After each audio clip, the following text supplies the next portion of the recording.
ভাজা পোড়া তেল খুব সহজে পরিষ্কার হবে যদি এই টেকনিকটা আপনারা ফলো করেন। আসসালামু আলাইকুম, কেমন আছেন সবাই?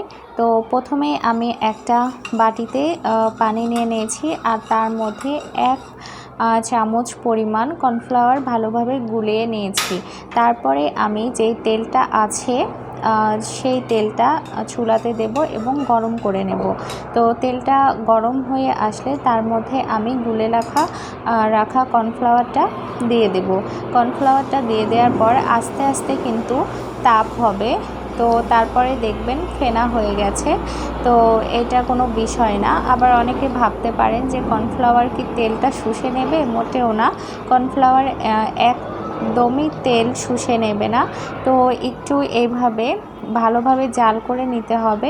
দেখতেই পাচ্ছেন আমি কিন্তু অনেকক্ষণ ধরে জালটা করছি আর আস্তে আস্তে কিন্তু কর্নফ্লাওয়ারের কালারটা চেঞ্জ হয়ে যাবে, মানে পোড়া পোড়া ভাব চলে আসবে।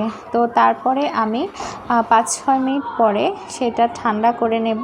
ঠান্ডা করে নেওয়ার পরে দেখুন কি ক্লিন হয়ে গেছে তেলটা। তো আমি এবার ছেঁকে নেব একটা ছাকনা দিয়ে। তো ছেঁকে নেওয়ার পর আপনারা দেখতেই পাচ্ছেন যে কতটা সুন্দর পরিষ্কার তেল বের হয়ে গেছে। আর কর্নফ্লাওয়ারের মধ্যে কিন্তু একদমই কোনো তেল থাকবে না পুরাটাই। তো দেখুন আমার একদম ঝকঝকে পরিষ্কার তেল। তো এইভাবে যদি আপনারা ট্রাই করেন তাহলে কিন্তু আর তেল নোংরা থাকবে না। আপনারা এটাও পরে ব্যবহার করতে পারবেন। আল্লাহ হাফেজ।